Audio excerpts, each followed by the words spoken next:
네, 이번 시간에는 이제 처분 문서가 두 개인 경우 한번 보겠습니다. 처분 문서 두 개. 자, 처분 문서 두 개. 처분 문서가 두 개인 거는 어떻게 이제 접근하냐면, 자, 처분 문서가 두 개일 때, 자, 제1유형. 제1유형부터 차근차근 볼게요. 제1유형. 1유형에는요, 이 처분 있고요. 처분 있고, 재결을 거쳐요. 재결을 거쳤더니 재결에서 완전 인용이 나오면 상관이 없죠. 완전한 청구 인용이 나오면 상관이 없는데 뭐 일부 청구 인용이 나온다거나 막 이럴 때 이제 문제가 생기는 거거든요. 재결 있고 재결에 따른 처분이 났어요. 아니면 뭐 재결도 있잖아요. 자, 형성 재결 있고 명령 재결 있죠. 형성 재결이 있으면 형성 재결과 명령 재결을 아마 공부를 했을 거예요. 어떻게 공부하냐면 다음 중 재결 중에 취소의 대상이 되는 건 그럼 맨날 형성 재결은 된다 이렇게 이제 하셨거든요. 근데 그렇게 했던 그 쪼가리 지식들을 모아서 여기서 써먹어야 돼요. 인류형에서. 그래서 형성 재결에 있는데 형성 재결에 따른 처분이 나오고요. 그 다음에 명령 재결에 따른 처분이 나올 때가 있어요. 그 다음에 여기에 처분이 있고요. 여기도 처분이 있고 여기도 이제 처분이 있는데 그럼 문서가 몇 개예요? 하나, 둘, 세 개예요. 이 문서 세 개 중에 뭐가 취소의 대상이냐? 라고 할 때, 이 처분의 효과가 중요해요. 이 효과가 중요해요. 처분의 효과가 침익적 처분일 때하고 수익적 처분일 때 달라요. 침익적 처분일 때는 직접 상대방이 뭐예요? 네, 재결로 가요. 그쵸? 그런데 요 수익적 처분은요 직접 상대방이 아니고 제3자가 재결을 가요. 이게 아주 심각한 문제를 발생시켜요. 그래서 직접 상대방이 침익적 처분일 때는요, 뭐가 여기서 재결에서 문제가 되냐면, 일부 인용 재결이 문제가 돼요. 전부 인용 재결이 나오면 상관이 없는데, 일부 인용 재결이 문제가 되고, 일부 인용 명령 재결도 문제가 돼요. 아시겠죠? 그래서, 전부 인용일 때는 침익적 처분이기 때문에, 그래서 직접 상대방이 소송을 안 가죠. 미친놈이죠, 이거 소송으로 가면. 이겼잖아요. 그래서 이기면 무슨 일이 벌어져요? 소급적 무효.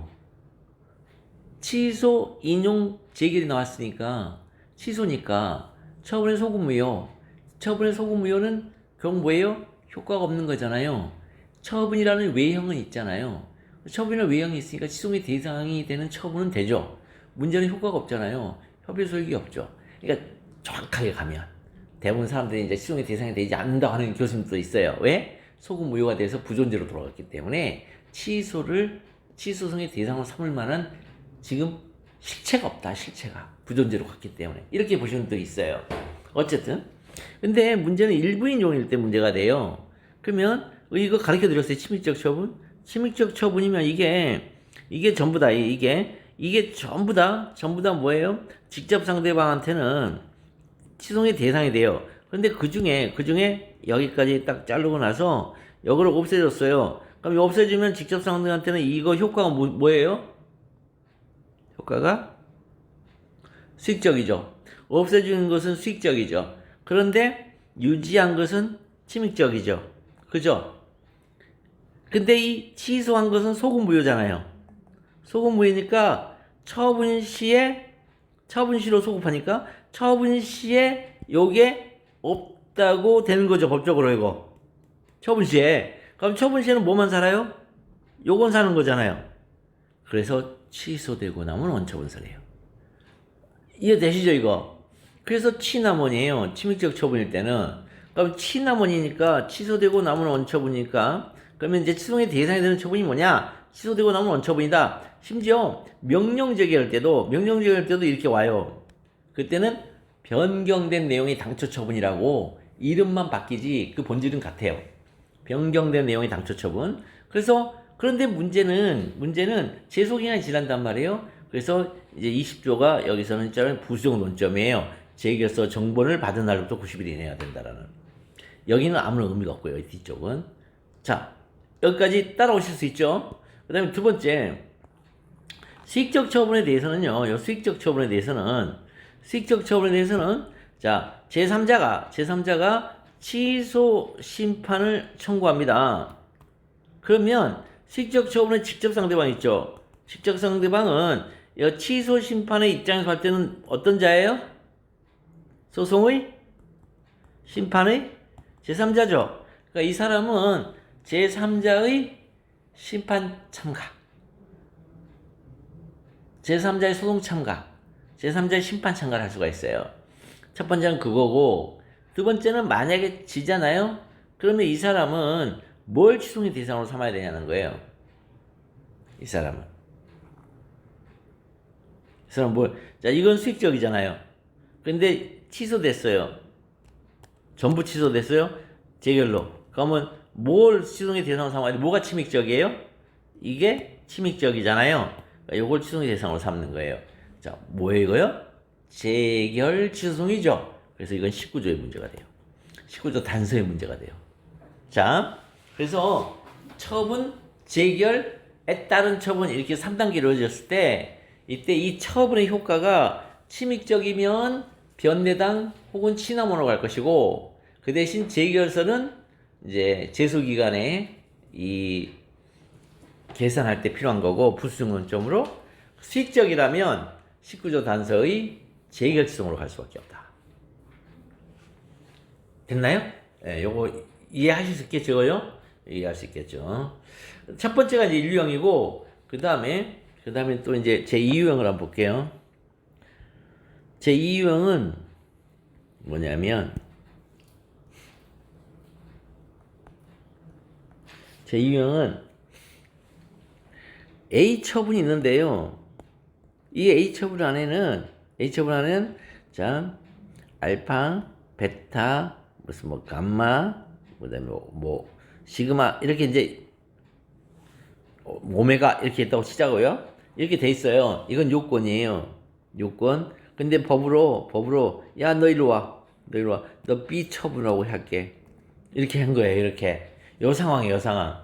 그러니까 요것이 A 처분 안에 들어있는 요건이었는데 법이 입법자가 야 이건 요건으로 이 A 처분을 할 거냐 말 거냐 심사할 때 이것까지 하기에는 너무 크다. 그러니까 이걸 미리 하게끔 하자. 그래서 미리 요거부터 먼저 받고 그 다음에 이 일이 가도록 요거부터 먼저 받고 일이 가도록 이 법으로 구성을 해놨어요. 가장 이게 대표적인 게 뭐냐면 원자로 건설허가 처분이요. 원자로 건설허가 처분은 자 원자로 건설허가 처분은 이거는요 이 원자력 발전소가 들어설 부지죠. 부지가 안전해야 돼요. 그러니까 부지의 안전성이 그 무엇보다도 중요해요. 그래서 별도로 빼놨어요. 부지 사전 승인이라고 미리 빼놨어요. 그래서 부지 사전 승인 처분이 나왔고 이걸 다투는 와중에 원자로 건설허가 처분이 나와버렸어요. 그러면은 그때는 얘가 일로 쏙 들어가 버려요. 원래 자기 자리로 돌아가요. 원래 자기 자리로 이렇게. 그쵸? 원래 자기 자리로 돌아가거든요. 이 자기 자리로 돌아가는 것을 흡독상이라 그래요. 흡수되어 독립된 존재같이 상실했다고. 흡독상. 따라서 취소의 대상이 되는 처분은 요거인 것이지 요게 아니에요. 그런데 이게 아직 안 나타났어. 그러면 요게 취소의 대상이 처분이 돼요. 흡독상. 흡수되어 독립된 존재같이 상실하기 전이기 때문에. 요거 이해되시죠, 이것도? 요게 이제 이렇게 돼 있는데, 요가 유사한 구조를 가지면서 끝머리에서 약간 삐딱선을 타는 게 있어요. 그게 뭐냐면, 파면 해임 있잖아요. 여기에 파면 해임이에요. 파면 해임이고, 그 다음에, 요거는 직위 해제예요. 직위 해제. 이 직위 해제는 파면 해임 처분이 나오게 되면요. 요건은 아닌데요. 필수적 전 단계 처분이에요. 그러니까 파면 해임이 만약에 예상되면요. 무조건 무지도 따지도 말고 직위 해제를 해야 돼요. 왜냐면 파면 해임을 앞두고 있는 사람이 직계 해제를 안 당하잖아요. 지 마음껏 분탕질 치고 나가요. 공직사회와 국가에 엄청난 부담감을 주거든요. 그래서 파면 사유가 발생돼서 파면에 해부된다거나 징계 이후에 징계 사유가 발생해 징계에 해부될 때는 직계 해제 처분도 같이 갑니다. 마치 이것처럼 보이긴 한데 아니에요. 그런데 직계 해제 처분은 있잖아요. 직계 해제 처분은 이 파면과 해임이 나오잖아요. 그러면 직계 해제 처분부터 이렇게 파면 해임 때까지 직계 해제 처분부터 요 파면 해임 때까지 이때까지 있잖아요. 여기서 이제 직계 해제 처분이 뭐죠? 직계 해제 처분이 흡수되어 독립된 존재가 상실을 이것도요. 직계 해제 처분이 파면이나 해임에 흡수되어 독립된 존재가 상실하는데 파면과 해임이 나오게 되면 문제는 직계 해제 시부터 해임 시까지 직계 해제 시부터 파면 시까지 여기는 예 부수적 이익이 있어요. 요거 부수적 이익이 있어요. 이거 기억하셔야 돼요. 협의 소익으로 됐나요? 여기까지 됐습니까? 네. 그 다음에 3령 3령은 뭐냐면 어떤 처분을 내리려고 했더니 그 처분 안에 구성 요소가 A와 B로 구성이 되어 있는 거예요. 구성 요소가 그래서 이 1처분 제1처분 내리고 제2처분을 내릴 때 A와 B를 있잖아요. 요거를 A-로 바꾸거나 혹은 A, B인데 A는 놔두고 B-로 이렇게 바꾸거나 아니면 A, B, A-, B- 이렇게 다 바꾸는 거예요. 이렇게 세 가지 유형이 나와요. 아시겠죠? 세 가지 유형이 나와요. 그러니까 이 1유형, 그 다음에 여기 2유형, 그 다음에 여기 3유형, 여기 3유형 이렇게 세 가지 유형으로 나와. 이것도 이렇게 타입이. 그랬을 때 요걸 뭐라 그러냐? 완대주실변이라고 해요. 완대주실변. 완대주실변은 뭐냐면 이 완대주실변에 해당하잖아요. 그러면 이 1처분 취소 후 그 다음에 이 새로운 처분의 발령 이렇게 얘기를 하는 거. 완대주실변은 이 취소 후 새로운 처분의 발령이기 때문에 취소의 대상이 되는 처분은 D처분이에요. D처분. 이쪽이 취소의 대상이에요. 아시겠죠? 완대주실변이니까. 그러니까 주요부는 실적 변경이란 말이죠. 그러면 완대는 뭐냐면 이 둘 다 바꾸면 완대. 이게 완대예요. 완전한 대체. 이 완대가 생기면은요 앞에 있는 A, B를 구성 요소로 한 제1처분은요 전부 취소가 돼요. 그리고 새로운 처분이 발령돼요. 주요부는 실적 변경은 요거예요. A 이거 A. B는 유지하고 A에서 A-로 바꿀 때 주요 부분이 실적 변경됐어요. 주요 부분이 실적 변경되면 1처분 취소 후 B처분의 발령이에요. 그런데 A는 바꾸지 않고 B만 바꿨어요. 이걸 판례가 소폭 변경이라고 그래요. 소폭 변경. 소폭 변경은 병존해요. 두 처분이 병존해요. 그래서 제1차 처분과 제2차 제2처분이 병존해요. 병존하니까 아까 얘기했었죠. 거부 처분이 연달아 있으면 병합을 하는 것처럼 여기도 병존하기 때문에 병합을 시켜줘요. 완대주실변이에요. 완전한 대체, 주요분의 실적 변경. 그러면 주요분의 실적 변경이 뭔지 판례를 통해서 공부를 하셔야 돼요. 객관식에서 공부하시면 돼요. 이거요. 판례를 통해서 공부하시면 됩니다. 그 다음에 자 여기까지 됐죠. 자 사유형은 뭐냐면 사유형은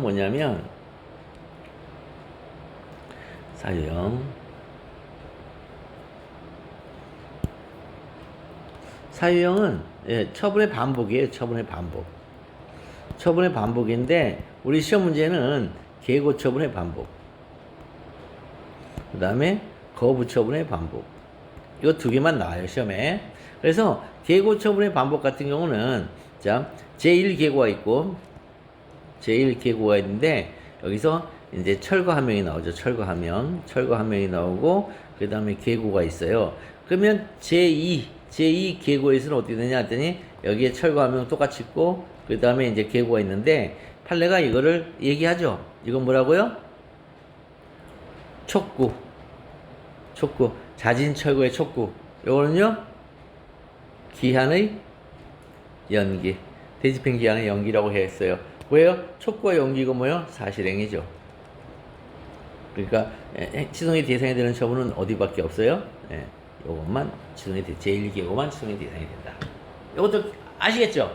그 다음에 거부 처분의 반복은 원칙이 무조건 제1 거부 처분이나 제2 거부 처분이나 둘 다 거부 처분이 맞아요. 근데 예외적으로 신청 사유에 변동이 없으면 제1 거부 처분만 거부 처분이고 제2 거부 처분은 거부 처분이 아니에요. 자, 그 다음에 이제 마지막 제5유형.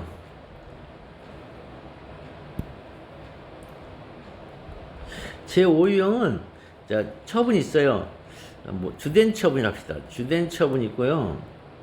그 다음에 의제효를 받는 의제효가 발생하는 처분이 있어요. 의제효가 발생하는 처분인데 주된 처분은 처분서가 있어요. 의제효가 발생하는 처분은 처분서가 없어요. 이게 이제 문제가 되는 거예요. 처분서가 있어야 처분이거든요. 처분서가 없어요. 그래서 이제 무슨 문제가 생기냐면 이거는 법률 규정으로 푸는 거예요. 법률 규정으로 푸는데 판례도 중요하지만 법률 규정 푸는데 어떻게 푸냐면 일괄 협의체를 구성하느냐 구성하지 않느냐가 중요해요. 그러니까 구성하지 않는 것은 뭐냐? 협의한 사항의 하나여라는 법문구가 나와요. 이 법문구 찾아야 돼요. 자, 그래서 이런 경우 자, 일괄 협의체를 구성해서 만약에 이 주된 처분이 나왔더니 이거 의제효가 발생한다네. 그러면 이거는요. 이 의제효 처분 취소에 제기가 불가능해요. 그때는 주된 처분 소송을 제기하면서 의제효를 받는 처분의 위법성을 주장하면 돼요. 그래서 한꺼번에 둘 다 없애버려요. 이것도 없애고 이것도 없애거든요. 근데 이거는 뭐냐면 협의한 사항의 하나여라는 문구가 있어요. 보면 그 줘요. 시험장에 가면 그 사례 그 구성 비치법정 말고 그 있잖아요. 법률 규정 나오잖아요. 참조 조문이라고 거기에 시험 답이 있단 말이죠. 거기에 이 어떤 법을 봤더니 그 법안에 협의한 사항이 하나여 이런 말이 나와요. 그럼 이거는 이 부분 인허가라고 그래요. 그죠? 부분 인허가 의제라고 그래요. 부분 인허가라고 그랬어요. 부분 인허가는 말 그대로 처분이에요. 왜? 뒤에 인허가가 붙었잖아요. 앞에 부분자가 붙었던 어쨌든. 그래서 인허가가 붙었기 때문에 처분이에요.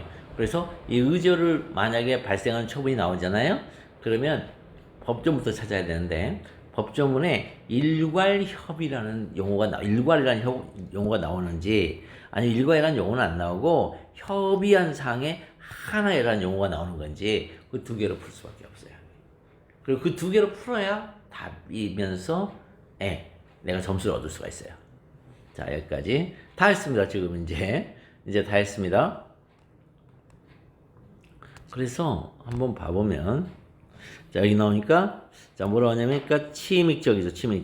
침익적인데 일부 인용을 받으면은 이거는 일부 취소 재결이고 변경 명령을 받으면 변경 명령 재결이 되는 거죠. 명령 재결이에요. 마지막 시험 문제. 누구를 피고로 하여 어떠한 행위를 대상으로 소송을 제기해야 하는가. 이거 아무 문제도 아니거든요. 19조 단서가 그 안에 다 들어있죠. 자, 봅시다. 문제의 소재에서는 항상 대전제를 어떻게 써먹어야 될까를 고민하라고 그랬죠. 자, 사립학교 교원인 노정년은 재임용 기간 만료 통지와 소청심사 기각 재결을 받았다. 여기. 그랬더니 도대체 이 노정년은 누구를 피고로 해서 어떤 행위를 대상으로 취소 소송을 제기하여야 하는가와 관련하여 첫째, 소송의 대상의 문제되죠. 이거는 뭐 문제 따지지 않고 시험 문제 나오면 바로 쓰는 거죠. 소송의 대상이 문제된다. 둘째, 소송의 피고가 문제되죠. 자, 원고는 문제될 이유가 없죠. 왜? 이 자체가 침익적 처분이므로. 자, 그래서 자, 봅시다. 자, 그래서 이제 이 첫 번째가 이제 대상이 맞냐 그랬더니 자, 대상이 맞냐 했더니 항상 쓰실 때 이 판례라고 쓰면서도 법조문을 항상 어느 지점에서는 한 번은 써먹어야 됩니다. 자, 19조에 하면 취소는 처분은 그때 상환한다. 다만 재결 취소의 경우에는 재결 자체에 고유한 위법이 있음을 이유로 하는 경우에 한한다.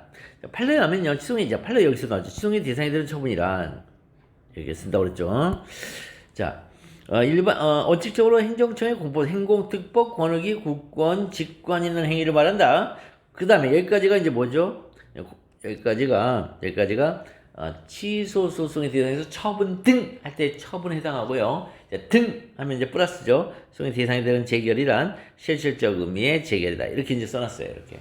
자, 그럼 사안의 경우. 자, 사립대학인 한국대학교 총장이 사립학교 교원인 노정연에게 행한 재임용 기간 만료 통지는 사법상의 위임계약이 종료되었음을 알리는 행위다. 따라서 행정청의 공법상 행위가 아니어서 취소의 대상이 되는 처분이 아니다. 첫 번째.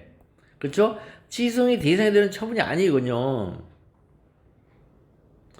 근데 소청심사 기각결정은 행정법 제8조 제1항에 하여 교원제의 향상을 위한 특별법 제10조 제3항에 따라서 그 결정서를 송달받은 날부터 90일 이내에 행정소송법으로 정한 바에 따라 소송을 제기할 수 있다. 소청심사 기각결정은 재임용 기간 만료 통지에 대한 합의제 행정청의 소청심사위원회 최초의 의사표시이므로, 자, 최초의 의사표시.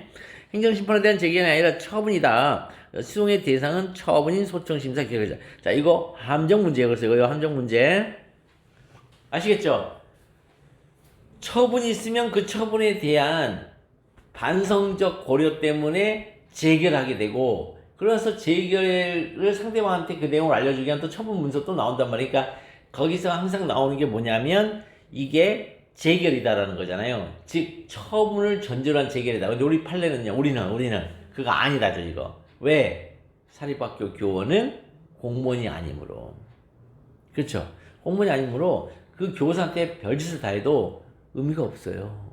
그 교사는 어디로 가냐면 더 위측에 가야 돼요. 교원 소청 심사위원회로. 요게 그래서 여기서 이제 굉장히 함정이 빠졌어요. 학생들 이거 할 때마다 함정이 빠져. 할 때마다. 수의 피고는 13조 법률 규정 꼭 나온다고 했어요. 13조에 가면 수은 다른 법률에 특별한 규정이 없는 한 그 처분 등을 행한 행정청을 피고로 한다. 사는 경우 2012년 4월 5일 소청 심사 기각 결정을 한 교원 소청심사위원회는 기능적 의미의 행정청으로서 합의제 행정청이므로 이다. 소청심사 기각 결정 시송의 피고이다. 설문 해결. 소청심사 기각 결정 시송의 대상이다. 교원 소청심사위원회가 시송의 피고이다. 이렇게요. 어디 좀 할만하십니까? 네, 조금 쉬었다 하겠습니다.